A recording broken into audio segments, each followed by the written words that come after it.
नमस्कार साथियों, आप सभी का स्वागत है डीएलएड एकेडमी की इस यूट्यूब चैनल पे। इस वीडियो में हम बात करने वाले हैं पर्यावरण अध्ययन की यूनिट नंबर 5। यह जो यूनिट है कुल 10 अंक की है, जिसका नाम है पर्यावरण अध्ययन में मूल्यांकन। अब आप यहाँ जो पढ़ने वाले हैं वह सभी 10 पेपर जो आपके होते हैं उसमें यहाँ से कॉमन चीज़ें आपको निकालनी है। जैसे मूल्यांकन क्या होता है, मापन और मूल्यांकन में क्या अंतर है, आकलन और मापन में क्या अंतर है, मूल्यांकन की क्या विशेषताएं हैं, मूल्यांकन के क्या दोष होते हैं, रेटिंग स्केल क्या है, स्व आकलन क्या है, स्व मूल्यांकन क्या है। ऐसी जो चीज़ें होगी वो आपको यहाँ से एक बार पढ़ लेनी है। चाहे कोई सा भी पेपर हो, सभी में ये एज इट इज़ ही आएगी, तो आपको टेंशन नहीं लेनी है। अच्छे प्रकार से एक बार आप इस सीसीई वाले यूनिट को पढ़ जाइए, ताकि किसी भी पेपर में आपको यहाँ से जो प्रश्न पूछे वो तुरंत आ जाए और आप उसको लिख सके। तो शुरुआत करते हैं पहले प्रश्न से। पहला प्रश्न है कि मूल्यांकन की अवधारणा व अर्थ को स्पष्ट करें। ये जो प्रश्न है 2-3 बार आपके पर्यावरण के इस पेपर में पूछा जा चुका है, किंतु यदि आपको बताना हो तो आपको कहना है कि जो हमारी शैक्षिक प्रक्रिया होती हैं, एजुकेशनल जो प्रोसेस होती हैं, उसमें कुल 3 अंग होते हैं। यानी एक शैक्षिक प्रक्रिया जो होगी उसके कुल 3 अंग होंगे। वह कौन कौन से हैं? सबसे नंबर 1 पहला है शैक्षिक उद्देश्य। पढ़ाई के क्या क्या उद्देश्य हैं, हम क्यों पढ़ाते हैं, जो शिक्षण होता है उसका हमारा क्या पर्पज़ है। नंबर 2 है शिक्षण का अधिगम। अब जो जिस उद्देश्य को हमने तय किया है उसको हासिल करने के लिए हमें बालक को अधिगम कराना होगा, यानी कि शिक्षण विधियों का, तकनीकों का प्रयोग करते हुए पढ़ाना होगा। और उन तकनीकों के प्रयोग के बाद अब हम ये देखेंगे कि बालक ने कितना सीखा, क्या हमने जो जिस उद्देश्य से पढ़ाया था, जिस उद्देश्य से अधिगम करवाया था, क्या वह उद्देश्य पूरा हो चुका है। इस हेतु हमें मूल्यांकन करना होता है। तो शैक्षिक प्रक्रिया के 3 अंग हैं: उद्देश्य तय करना, उस हेतु अधिगम करवाना और अंत में मूल्यांकन करना। यानी कि हम कह सकते हैं मूल्यांकन शैक्षिक प्रक्रिया का एक अभिन्न अंग है। मूल्यांकन जो शब्द हैं, अगर इसका हम संधि विच्छेद करें तो यह 2 शब्दों से मिलकर बना है, मूल्य धन अंकन। तो इसको एक एक करके समझते हैं कि मूल्य धन अंकन का हम क्या मतलब निकालेंगे। तो यहाँ जो मूल्य शब्द आया है, उस मूल्य शब्द का मतलब है बालक के गुणों को देखना। किसको देखना? बालक के गुणों को देखना। तो मूल्यांकन शब्द का शाब्दिक अर्थ होता है मूल्यों को आंकना, बालक के गुणों को देखना, निर्णय लेना, निर्णय देना या निर्णय करना। ये इसके शाब्दिक अर्थ होते हैं। अब इसकी परिभाषा देख लेते हैं कि यदि आपको परिभाषा देनी हो तो आप क्या परिभाषा बताएंगे।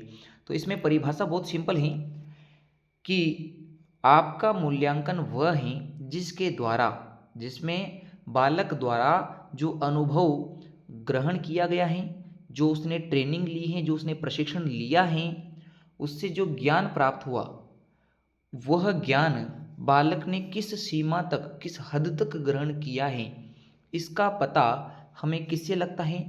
मूल्यांकन से लगता है। यानी कि वह प्रक्रिया जिसके द्वारा बालक ने जो अनुभव और जो प्रशिक्षण से ज्ञान प्राप्त किया है, उस ज्ञान की सीमा का पता लगाया जा सकता है। यानी कि किस हद तक ज्ञान की प्राप्ति हुई है। तो हम कह सकते हैं मूल्यांकन एक ऐसी सतत प्रोसेस है जहाँ शिक्षक एवं विद्यार्थी दोनों के परिश्रम और जो लाभ की मात्रा है उसका अंकन किया जा सकता है। तो यह मूल्यांकन के अवधारणा और अर्थ में से प्रश्न हो चुका है। अब हम बढ़ते हैं कि आकलन और मूल्यांकन में क्या संबंध है, यानी इनमें क्या डिफरेंस है और ये एक दूसरे से कैसे जुड़ी हुई हैं। तो सबसे पहले आकलन को पढ़ेंगे और उसके साथ साथ मूल्यांकन को भी पढ़ेंगे। नंबर 1 बात क्या है? आकलन एक संकीर्ण संप्रत्ति है। संकीर्ण का अर्थ होता है कि एक छोटी अवधारणा है, जबकि मूल्यांकन विस्तृत व्यापक अवधारणा है, जहाँ मूल्यांकन के अंदर मापन भी शामिल होता है और मूल्यांकन के अंदर आकलन वगैरह भी शामिल होते हैं। जबकि आकलन क्या होता है?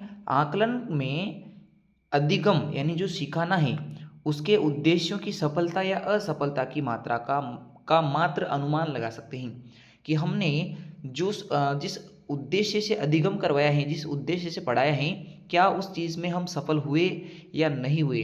यह केवल एक तरीके का अनुमान लगाना है जहां हम आकलन कर रहे होते हैं। आकलन जो होता है या जो अनुमान लगाना होता है, इसकी विश्वसनीयता प्राय संदिग्ध है, यानी कि इसको हम विश्वसनीय पूर्ण रूप से नहीं मान सकते। जबकि मूल्यांकन एक विश्वसनीय प्रक्रिया है।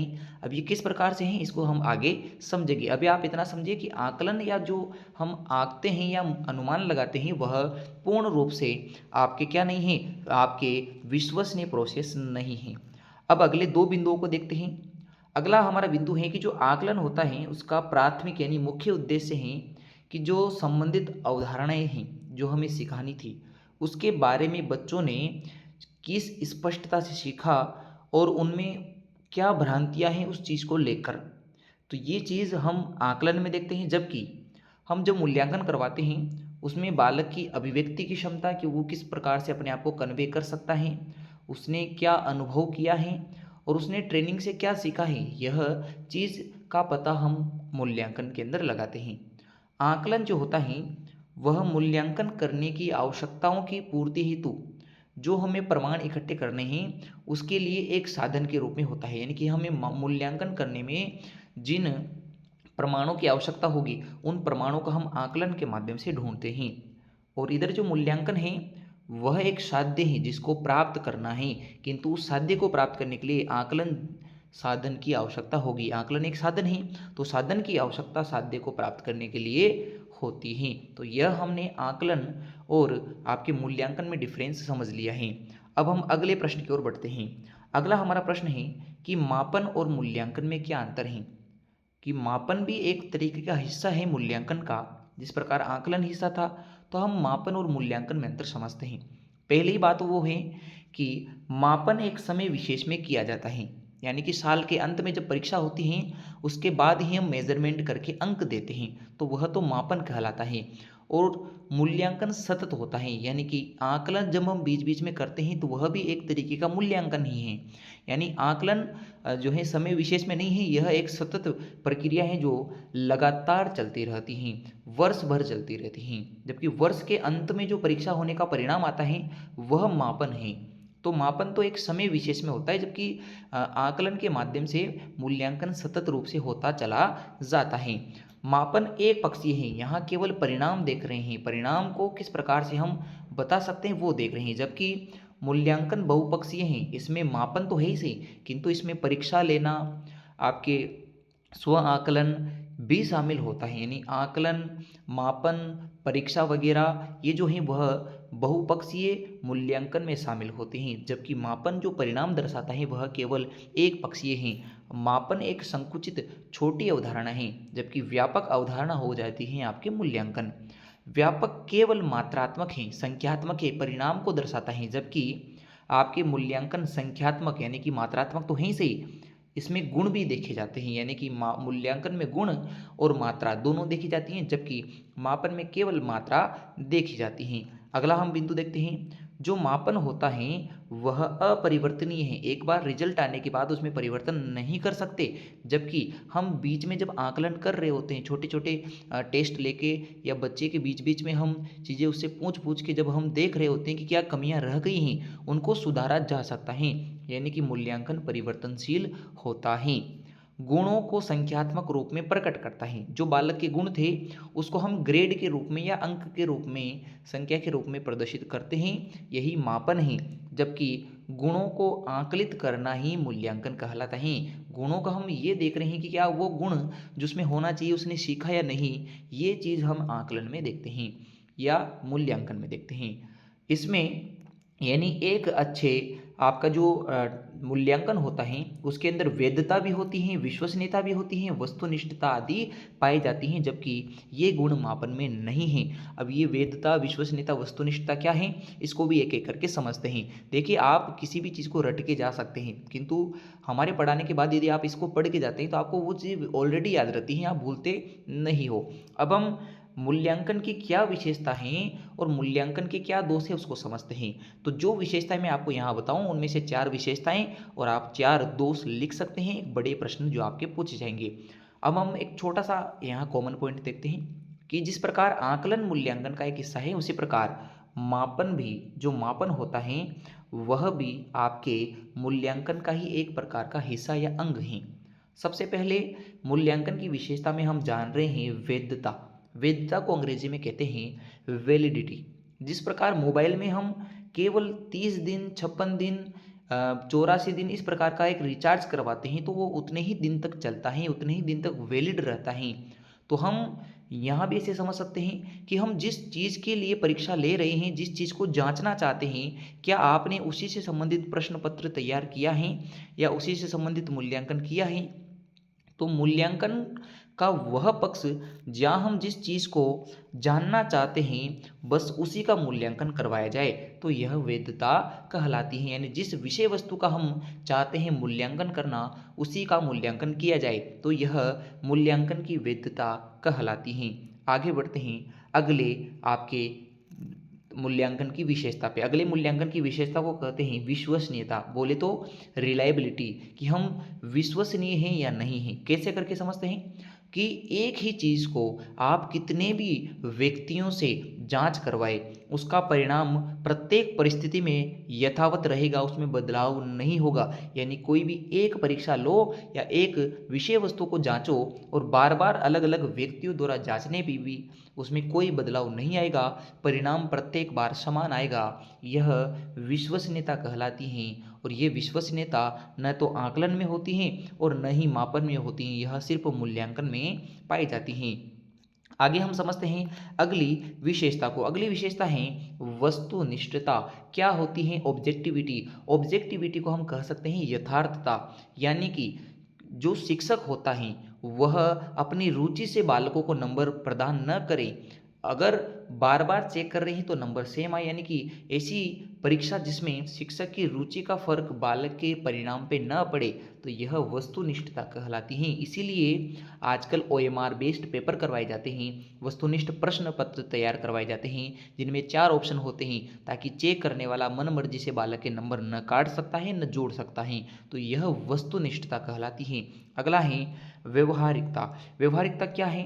व्यवहारिकता को हम कहेंगे कि जब हम मूल्यांकन कर रहे हैं तो मूल्यांकन में कम परिश्रम और कम खर्चे में भी हम उस चीज़ को हम अप्लाई कर सके और उसके वांछित परिणाम आए। यानी जिस उद्देश्य से हम कर रहे हैं वो परिणाम भी प्राप्त हो जाए और हमें सरलता भी रहे कि पेपर आसानी से हो गया, करवा लिया हमने, कम खर्चे में और कम परिश्रम में अच्छा परिणाम हम प्राप्त कर सके, तो वो हमारे व्यवहारिक या क्या होते हैं प्रश्न पत्र या मूल्यांकन होते हैं।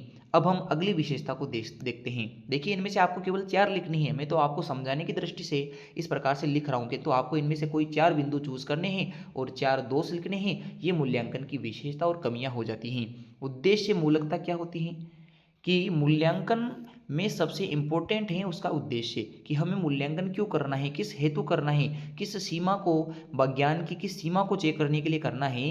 तो हमें उद्देश्य पूर्ति के हिसाब से ही जो है मूल्यांकन करना है, ये ध्यान में रखना है। तो ये हमारे उद्देश्य मूलकता में आ जाता है।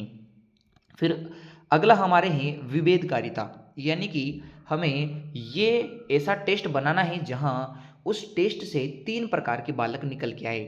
एक तो वो बालक जो आपके क्या है श्रेष्ठ बालक हैं, जिसे अपन बुद्धिमान बालक कह रहे हैं। एक वो बालक जो औसत बालक हैं, जो यानी कि सामान्य बालक हैं।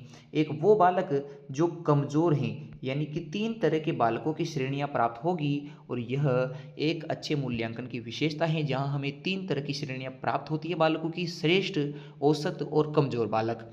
अंतिम आपके यहाँ आपकी विशेषता है व्यापकता। व्यापकता को हम समग्रता भी कहते हैं, कॉम्प्रिहेंसिव कहते हैं। इसका तात्पर्य ये होता है कि जो आपने संपूर्ण सिलेबस को जो है समाहित करना है उस पेपर में, तो संपूर्ण सिलेबस OMR वाले पेपर में तो आसानी से आ जाता है, जबकि लिखित वाले जो पेपर होते हैं उसमें संपूर्ण सिलेबस को समाहित नहीं किया जा सकता। यानी लिखित एग्जाम जो होते हैं वह व्यापकता को कम प्रदर्शित करते हैं, जबकि वस्तुनिष्ठ जो पेपर होते हैं जिनको हम OMR बेस्ड पेपर कहते हैं वो अधिक व्यापक होते हैं, क्योंकि उनमें पूरा सिलेबस कवर हो जाता है प्रश्न के रूप में। यानी कि संपूर्ण विषय वस्तु का समावेश यदि मूल्यांकन में की परीक्षा में है तो वह व्यापकता के गुण से भरपूर हैं, यदि नहीं है तो वह क्या होगा, व्यापक नहीं होगा। तो ये तो हो चुकी है मूल्यांकन की विशेषताएं।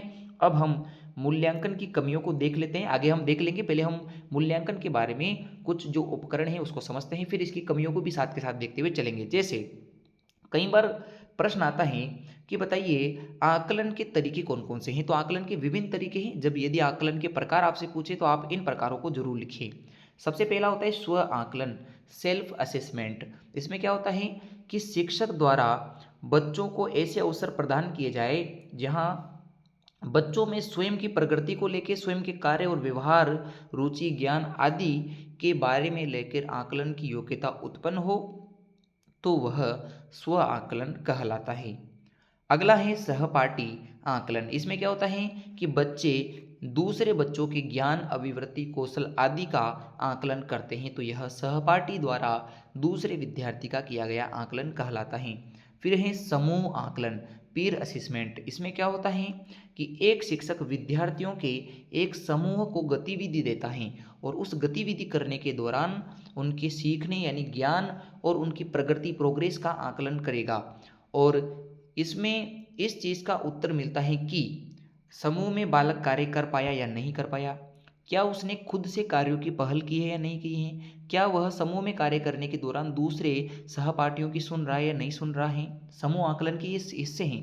क्या बालक अपने विचार को तार्किक रूप दे पाया या नहीं दे पाया है, और वह निष्कर्ष निकालने योग्य बन चुका है या नहीं बना है, तो यह समूह आकलन में होता है। फिर उसके अलावा होता है आकलन का एक अन्य प्रकार जिसमें रचनात्मक आकलन को यानी कि फॉर्मेटिव असेसमेंट को दर्शाया जाता है। तो रचनात्मक आकलन क्या है, इसको देखते हैं। बच्चों में प्रारंभिक जो कौशल होते हैं, जिसको हम LSRW कहते हैं, जो ज्ञान होता है, जो विचार होते हैं, जो अनुभव होते हैं, उनकी जानकारी प्राप्त करने के लिए जो आकलन किया जाता है वो रचनात्मक आकलन, क्रिएटिव यानी आपके फॉर्मेटिव असेसमेंट कहलाता है।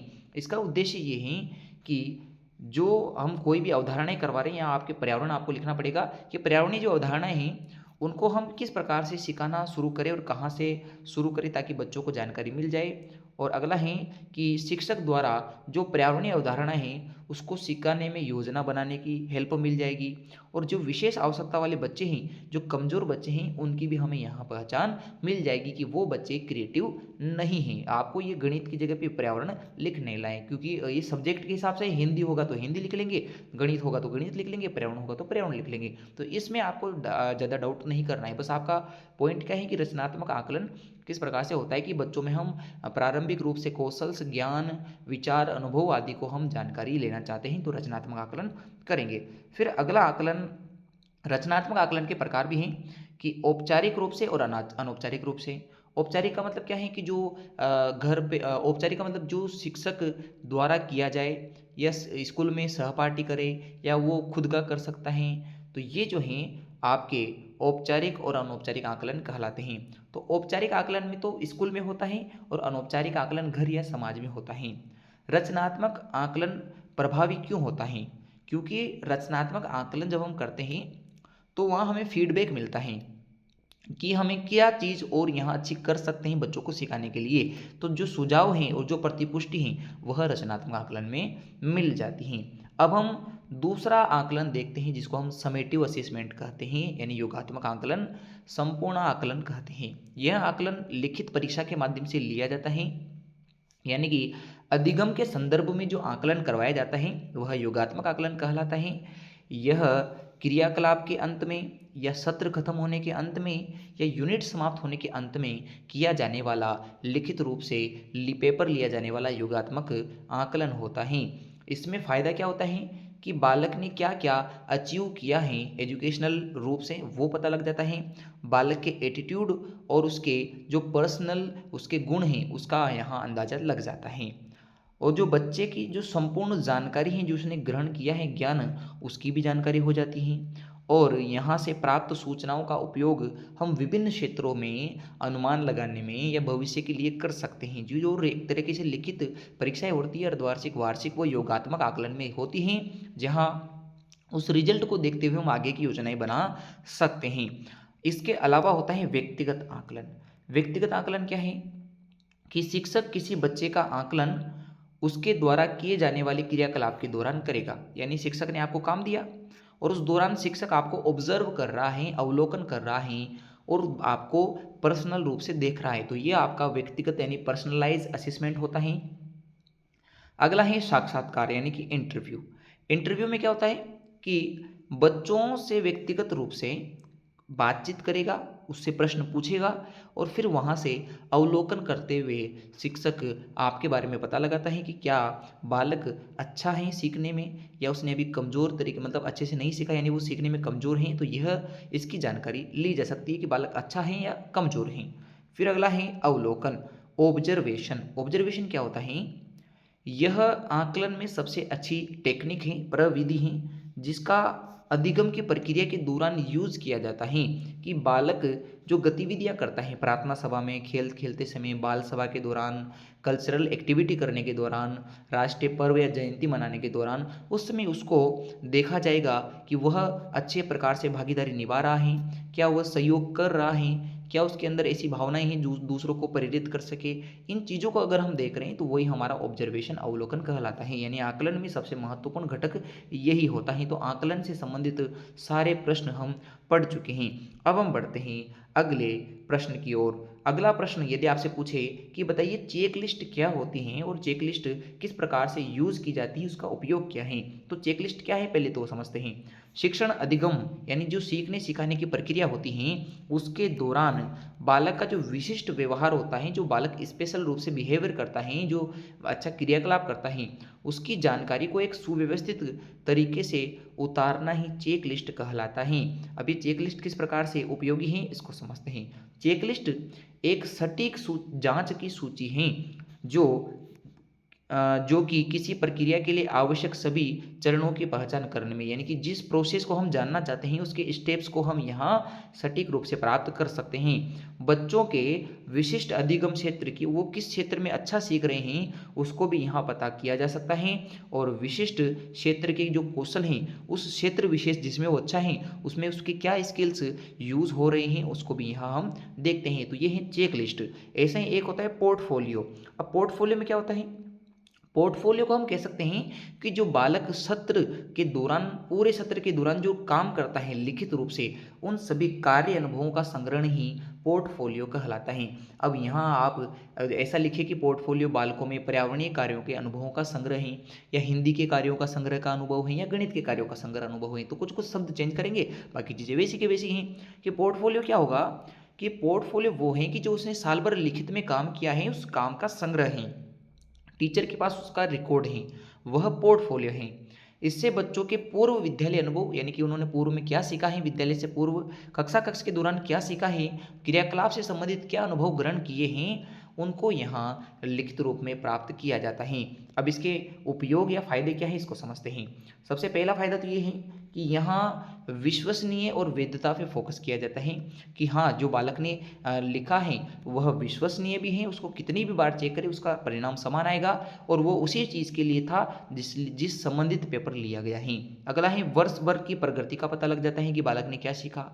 बालक में स्व आकलन करके गलतियां सुधारने का मौका यहाँ से मिल जाता है कि आपके पास वर्क का रिकॉर्ड है कि उसने ये गलती की, उसको अगली बार सुधार सकते हैं। बालक का यहाँ से दृष्टिकोण अच्छा होता है, उसकी रुचियों का पता लग जाता है और वो जो काम करता है उसके तरीके का भी हमें लिखित रूप में पता लग जाता है कि वो इस तरीके से प्रश्न का जवाब देता है और ये उसने सीखा है जो उसने लिखा है। तो ये हम आपके पोर्टफोलियो से पता कर सकते हैं। अब हम उन प्रश्नों पे आते हैं जो आपकी सीरीज में दिए गए हैं और जो काफ़ी महत्वपूर्ण भी हैं, तो एक एक करके उनको समझते हैं।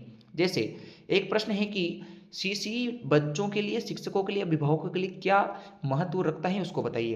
तो एक एक करके इनको देखते हैं कि इसका फायदा क्या है, कि बच्चों के लिए किस प्रकार से हेल्पफुल हैं और शिक्षकों के लिए कैसे हैं और अभिभावकों के लिए कैसे हैं। तो सीसीई का बच्चों के लिए महत्व ये है सीसीई का कि एक तो बच्चे की प्रगति का पता लग जाता है, उपलब्धि का पता लग जाता है, बालक की रुचि का पता लग जाता है और क्या सीखा क्या नहीं सीखा, कैसे सीख रहा है उसका पता लग जाता है, कमजोरियों का पता लग जाता है। और मनोवैज्ञानिक है तो बाल केंद्रित तार्किक शिक्षा प्रदान करता है और बालकों में स्व मूल्यांकन से सुधार किया जा सकता है। ये तो हो गया बच्चों के लिए। फिर है शिक्षकों के लिए क्या फ़ायदा है। जो सीसीई हैं वह गतिविधियों का चुनाव करने में फ़ायदा पहुंचाता है टीचर्स को, सही ढंग से कार्य योजना बनाने में, पाठ योजना बनाने में मदद करता है, चेकलिस्ट और पोर्टफोलियो को अच्छे प्रकार से जो है लागू करवाता है, शिक्षण विधियों का प्रयोग करना और टेक्निक्स यानी प्रविधियों का प्रयोग करना शिक्षक को बताता है और विषय वस्तु अधिगम और कौशल की जानकारी प्रदान करे इस संबंधित शिक्षकों को जो है जानकारी देता है। अगला है अभिभावकों के लिए किस प्रकार से फायदेमंद है। अभिभावक इससे अपने बच्चों की प्रगति का आकलन लगा सकते हैं, बच्चों की रुचि के अनुसार उन्हें हम वह निर्देश दे सकते हैं कि क्या बच्चे की रुचि है, और बच्चों को और शिक्षकों को प्रोत्साहित कर सकते हैं, और समाज में छात्र, शिक्षक और विद्यालय के कार्यों का विवरण इससे पता लग जाता है सीसीई के माध्यम से। अब हम बढ़ते हैं अगले प्रश्नों की ओर। अगला हमारा प्रश्न है कि पर्यावरण के अंदर मूल्यांकन की आवश्यकता क्यों है। तो इसको आप पॉइंट्स बना के लिखिए जैसा इसमें आपको दिया गया है। सबसे पहला तो क्या है कि पर्यावरण शिक्षा के विभिन्न कार्यक्रम की उपयोगिता क्या है हमारे जीवन में, वो पता लग जाता है। जागरूकता पर्यावरण के प्रति किस प्रकार की है उसका पता लग जाएगा। व्यक्तिगत यानी कि पर्सनल जो आचरण है, बिहेवियर है, उसका पता लग जाएगा। पर्यावरण से संबंधित जो पाठ्यक्रम है उसकी विश्वसनीयता जांची जा सकती है। और पर्यावरण शिक्षा के लिए संदर्भ व्यक्ति के चयन में सहायक है कि कौन सा व्यक्ति सूटेबल है, कौन सा नहीं है। अगला है कि पर्यावरण प्रदूषण के जो कारण हैं उसकी जानकारी अगर गहनता से करनी है तो उसमें सीसीई का फायदा मिलेगा, यानी मूल्यांकन का फायदा होता है। लोगों में अच्छी आदत डेवलप करती हैं, समस्याओं के प्रति जागरूक रहना होता है, और पर्यावरणीय सुधार की प्रकृति बालकों में पैदा होती है सीसीई के माध्यम से। अब बताना है कि सीसीई का हमें क्या महत्व है। तो सीसीई का पहला महत्व तो यह है कि जन साधारण में पर्यावरण के प्रति चेतना आ जाती है, मूल्यांकन के उद्देश्यों की प्राप्ति की जा सकती है, मूल्यांकन के उद्देश्यों से सार्थकता आती है, यानी कि रिलायबिलिटी आ रही है, एक क्लियर विजन पता लगता है। पर्यावरण की जो पर्यावरण हास हो रहा है, जो पर्यावरण में क्षति हो रही है उसको हम जन साधारण तक पहुंचा सकते हैं कि क्यों हो रही है।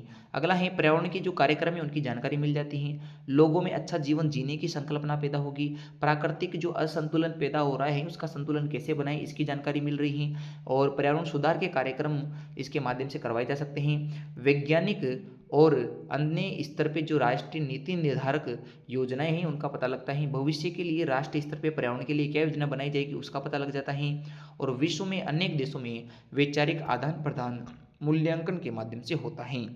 अगला हम प्रश्न देखते हैं। प्रश्न है कि जो मूल्यांकन है उसके क्या दोष है। ये हमने आगे बात की थी कि मूल्यांकन के दोष से संबंधित हम प्रश्न देखेंगे। तो मूल्यांकन के दोष देखते हैं। सबसे पहला दोष तो ये है कि मूल्यांकन केवल उन्हीं दशाओं में लागू कर सकते हैं, उन्हीं कंडीशंस में लागू कर सकते हैं जहाँ छात्र और शिक्षक अनुपात कम हो।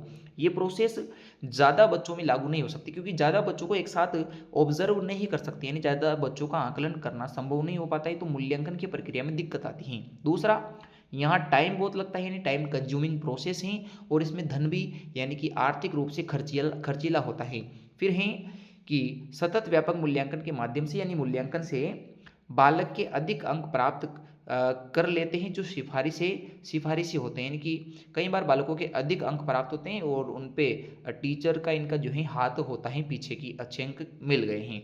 फिर अगला है सतत व्यापक मूल्यांकन में शिक्षकों का पक्षपात करना नजर आता है। जैसा मैंने आपसे कहा था कि अभी शिक्षक जो है फेवर करते हैं कुछ बच्चों का, तो उनके अच्छे अंक आ जाते हैं, कुछ जिसके नहीं है वो कम अंक प्राप्त करेगा, उसको कमजोर माना जाता है।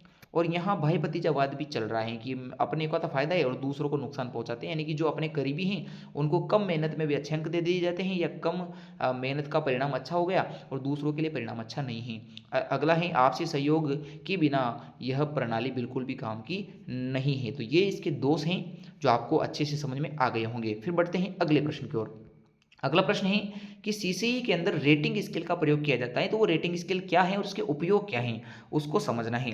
तो रेटिंग स्केल जो है इसका इस्तेमाल विद्यार्थी के काम की गुणवत्ता का दर्ज करने और निर्धारित मापदंडों के अनुसार गुणवत्ता तय करने में किया जाता है, यानी कि जो क्वालिटी बालक के अंदर है वह चेक करने के लिए रेटिंग स्केल का यूज किया जाता है।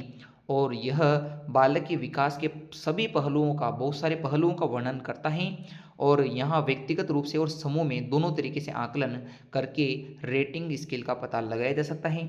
अलग अलग समय के दौरान जो बालक सीख रहा है और जो पर्यावरणीय परिवेश है उसमें आकलन किया जा सकता है। बच्चे का जो प्रदर्शन होता है, जो ज्ञान के प्रमाण होते हैं, जो ज्ञान के आपके स्थल हैं जहाँ काम किया गया है उसका रिकॉर्ड यहाँ लिया जा सकता है। अतिरिक्त समय में जो बालक ने व्यवहार किया है, जो बालक के सामने चुनौतियाँ आई, उस चुनौतियों को किस प्रकार से उसने समाधान किया उसके बारे में भी यहाँ जानकारी मिल जाती है। तो रेटिंग स्केल इस तरीके से काम करता है।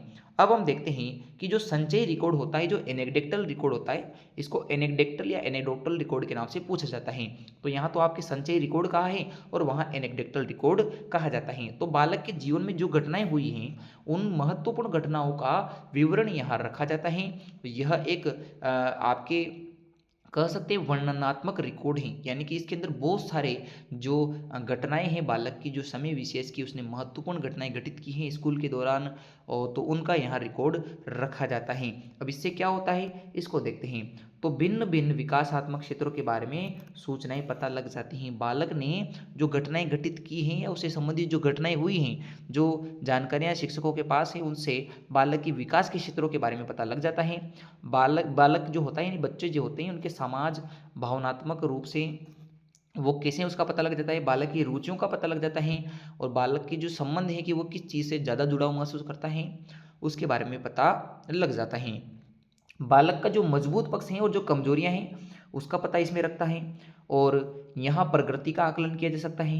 एक अकेला ऐसा वर्णन है जो उपसंहारात्मक सूचनाएं नहीं दे सकता, और यहाँ केवल समस्यात्मक स्थिति के ऊपर ही ध्यान दिया जाता है कि कौन सी कंडीशन है जो प्रॉब्लम दे रही हैं। तो ये चीज़ें आपके संचय रिकॉर्ड में रखी जाती हैं। आगे भी आप पढ़ सकते हैं। आगे हम देखते हैं कि जो बालक नक्शा बनाता है उस समय आकलन के कौन कौन से बिंदुओं का ध्यान रखना चाहिए। नक्शा जो निर्माण करते हैं उसमें हमें क्या क्या चीज़ ध्यान रखना चाहिए। पहले तो ये है कि स्थान और वस्तुओं के बारे में संक्षिप्त स्थिति को बच्चे किस प्रकार से समझ रहे हैं नक्शे के अंदर, वो पता होना चाहिए। आकलन में क्या है कि जो स्थान आपने या जो वस्तुओं के बारे में आपने जानकारी दी है, क्या वो बालक समझ रहा है नहीं समझ रहा है, उसको वो दर्शा पा रहे हैं नहीं दर्शा पा रहे हैं, ये समझना है नक्शे में। बच्चों को संकेत और पैमाने का उपयोग करना आता है या नहीं आता है। क्या बच्चा नक्शा बनाते समय दिशा का डायरेक्शन का ध्यान रख रहा है। क्या सापेक्ष दूरी, क्या वो उतने ही दूरी लेकर चल रहा है जितना उसने पैमाना लिया है, यानी पैमाने का प्रयोग करना आना चाहिए। आरेखण संबंधित जो उसकी समझ है और क्या परेशानियाँ उसको ग्राफ या डिजाइन बनाने में आ रही हैं और उसको किस प्रकार से दूर किया जा सकता है, इसको हम देखते हैं नक्शा बनाते समय। अगला है कि क्या बच्चे नक्शा बनाते समय वस्तुओं के जो शेप हैं, जो आकार है, उसको समझ पा रहे हैं या नहीं समझ पा रहे हैं, वो भी इम्पोर्टेंट हैं। फिर अगला हमारा प्रश्न है कि परियोजना कार्य से, जो योजना कार्य होते हैं उससे विद्यार्थी में कौन कौन से कौशल विकसित होते हैं। तो देखिए, परियोजना कार्य जो प्रोजेक्ट कार्य दिए जाते हैं उससे एक तो योजना तैयार की जाती है कि जो उद्देश्य, जिस उद्देश्य से प्रोजेक्ट दिया गया था वह प्लान सक्सेस हुआ, उससे संबंधित आंकड़े इकट्ठे किए जाते हैं। पहले तो योजना बनाना पहला चरण होता है। कोई भी जो विधि होती है, चाहे ये परियोजना विधि का ही प्रश्न क्यों ना पूछा गया हो, प्रत्येक विधि में पहला कार्य होता है योजना तैयार करना। फिर योजना तैयार करने के लिए हमें आंकड़े चाहिए होते हैं, हमें नमूने चाहिए, हमें डाटा चाहिए, तो उनको कहते हैं आपके इकट्ठे करना आंकड़े। फिर उसके ऊपर ऑब्जर्वेशन किया जाता है कि आंकड़े सही हैं या नहीं हैं, इनका उपयोग किस प्रकार से कर सकते हैं। फिर यह सोच कर कि हाँ अवलोकन हो चुका है, उसके बाद हम उन आंकड़ों का प्रयोग करेंगे और फिर विश्लेषण करके देखेंगे, समूह में मिलकर चर्चा करेंगे और सहपाठी और वयस्क आदि से चर्चा करेंगे और लास्ट में हम मूल्यांकन करते हैं। तो यह हमारे चरण हो चुके हैं किसको सीखने के, परियोजना कार्य को सीखने से संबंधित। अगला है कि जो एक प्रश्न पत्र तैयार किया जाता है, एक पेपर जो तैयार किया जाता है, उसमें कौन कौन सी बातें ध्यान रखना चाहिए और एक अच्छे प्रश्न पत्र की क्या विशेषताएं हो सकती है, इसके ऊपर भी प्रश्न आता है। तो जब हम पेपर तैयार कर रहे होते हैं उसकी भाषा, जो पेपर में जो प्रश्न आते हैं उनकी भाषा एकदम सरल होना चाहिए और जो समझने योग्य हो, बोधगम्य हो और दिखने में स्पष्ट हो। अगला है जिस उद्देश्य से पेपर लिया जा रहा है उसी उद्देश्य से संबंधित प्रश्न पूछे जाने चाहिए और उनका अंकन भी, यानी उनकी जो नंबरिंग है वो भी वैसे ही करना चाहिए। प्रश्न पत्र के निर्देश बिल्कुल स्पष्ट हो जिससे बालक पढ़ के उन्हें समझ सके। प्रश्न पत्र में उत्तर तालिकाएं बनाई जानी चाहिए कि हाँ इस प्रकार से यहाँ से उत्तर लिखें। उत्तर सीमा यानी कि शब्द सीमा भी स्पष्ट हो कि कितने शब्दों में हमें पेपर लेना है। विभेदकारिता होना चाहिए, यानी कठिनाई का स्तर सरल से कठिन की ओर इस प्रकार से हो ताकि 3 तरह के बच्चे पता लगे कि कौन इंटेलिजेंट है, कौन सामान्य है और कौन कमजोर है। प्रश्न पत्र का विश्लेषण इस प्रकार से हो कि उनमें प्रश्नों में विकल्प की व्यवस्था हो, अगर कोई बड़े प्रश्न है तो उनमें विकल्प भी देना है। अगला है दिए गए प्रश्नों की संख्या फिक्स होना चाहिए, भाई कितने प्रश्न हमें पूछने हैं वो भी जो है पता होना चाहिए। और ऐसे प्रश्न हो जिनका उत्तर अनुमान से न दिया जा सके, यानी कि जिनमें तुक्का न लगाया जा सके।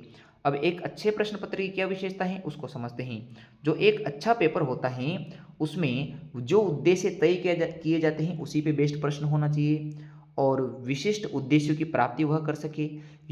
सब यूनिट पे जो आपको बताया गया है उसी से संबंधित प्रश्न होना चाहिए।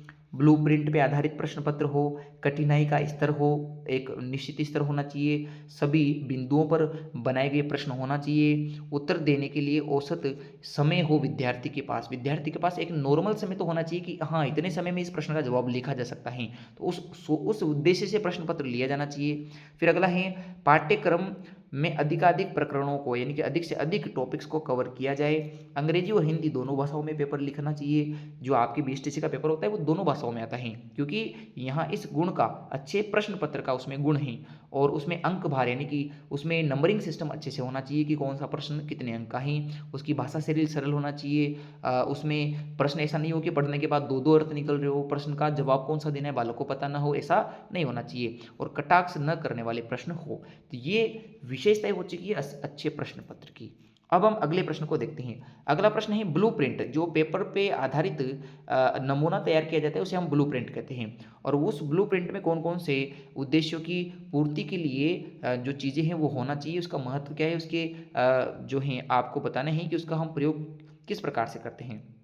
तो इसमें भी बिल्कुल वैसा ही है कि जिस प्रकार ब्लूप्रिंट है यानी कि प्रश्न तैयार किए जाते हैं उसका उद्देश्य होना चाहिए, सभी विशिष्ट उद्देश्यों की प्राप्ति की जा सके, उसको इकाई यूनिट सब यूनिट में बांटा जाना चाहिए। प्रश्न पत्र जो है जिस ब्लूप्रिंट को दिया गया उसी पे बेस्ड होना चाहिए, कठिनाई स्तर सही होना चाहिए, नंबरिंग सही होना चाहिए। तो वो सभी बातें यहाँ आपको दी गई वापस वैसा का वैसा ही है। और सतत व्यापक मूल्यांकन का उद्देश्य क्या है, इसको अब हम अंतिम रूप से समझ रहे हैं कि जो सीसीई है वह किस उद्देश्य से बनाए जाते हैं। तो यह चिंतन की प्रक्रिया पर जोर देता है कि बालक अपने स्तर पे तार्किक रूप से यानी सोचकर लॉजिकल प्रश्न कर सके और कंठस्थ करने पे बल नहीं देता है, यानी रटने पर बल तो नहीं देता है, चिंतन करने सोचने विचार करने पे बल देता है। संज्ञानात्मक कोग्निटिव क्षेत्र यानी कि वातावरण से सीखने का क्षेत्र, मनोगत्यात्मक यानी कि अपने मस्तिष्क का प्रयोग करते हुए सीखना, और प्रभावकारी जो कौशल होते हैं जो वो खुद वातावरण से ग्रहण करता है उनका विकास यहाँ करने में सहायता मिलती है सतत व्यापक मूल्यांकन से। अगला है मूल्यांकन जो होता है वहाँ मूल्यांकन का उद्देश्य शिक्षा के उद्देश्यों को स्पष्ट करना है कि हम मूल्यांकन क्यों कर रहे हैं। जो शिक्षा में उद्देश्य हम तय किए थे हमने सिखाना, उसी चीज़ों को मूल्यांकन में पूछना चाहिए। फिर अगला है निर्देशन के अवसर प्रदान किए जाते हैं कि शिक्षक एक अच्छे प्रकार से निर्देश दे सके कि हम किस डायरेक्शन में काम करेंगे और कैसा काम करें। अगला है आवश्यकता अनुसार सफलता की मात्रा के आधार पर पाठ्यक्रम में परिवर्तन भी करना हो तो वो भी कर सके, यानी अगर पाठ्यक्रम में कुछ त्रुटि है या पाठ्यक्रम ज़्यादा बड़ा है तो उसको कम कर सके, या पाठ्यक्रम में कुछ बदलाव करने योग्य है तो उसको भी हम यहाँ देख सकते हैं। फिर अगला है कि शिक्षक शिक्षण पद्धति पाठ्य वस्तु और जो अन्य चीज़ें हैं उनकी भी यहाँ जांच हो जाती है, यानी कि सीसीई के अंदर शिक्षकों की जांच भी होती है, उनके पढ़ाने की जांच होती है, और जो पाठ्य वस्तु हैं जो विषय वस्तु आपको पढ़ाई जा रही है उसकी जांच यहाँ अच्छे प्रकार से की जा सकती है। भली प्रकार से सिखाने के लिए प्रोत्साहित करता है, यानी अच्छे प्रकार से प्रभावी ढंग से सिखाने के लिए फायदेमंद है। और अगला है कि पाठ्यक्रम में छात्रों की क्षमता के अनुसार जो है परिवर्तन किया जा सके, ये होना चाहिए, यानी कि बाल केंद्रित शिक्षा दी जानी चाहिए। और बालक के अंदर अपेक्षित परिवर्तन आना चाहिए व्यवहार में, ये चीज़ एक अच्छे मूल्यांकन की विशेषता में देखी जाती है। बालक का सर्वांगीण विकास हो सके, बालकों का वर्गीकरण कर सके कि सामान्य बालक कौन है, श्रेष्ठ बालक कौन है और कमजोर बालक कौन है, और प्रायोजना के अनुसार चयन होना चाहिए, एक प्लानिंग रहे, एक प्रायोजन हो कि इस हिसाब से हमें जो है चयन करना है। तो ये सभी चीज़ें आपके मूल्यांकन में होगी। तो ये हमारे सभी प्रश्न हो चुके हैं आपके मूल्यांकन से संबंधित। दोबारा आपको किसी भी विषय में यह यूनिट नहीं पढ़नी है, चाहे वो गणित हो, चाहे आपकी हिंदी हो, चाहे पर्यावरण हो, चाहे कोई सा भी विषय हो जिसमें आपके ये सीसीई से संबंधित प्रश्न आते हैं, वो आपको दोबारा नहीं पढ़ना है। आपने अच्छे से पढ़ा यहाँ तक, इसलिए आपका बहुत बहुत धन्यवाद। और कल हम आपके एक अगली यूनिट पढ़ेंगे पर्यावरण अध्ययन की पहली यूनिट।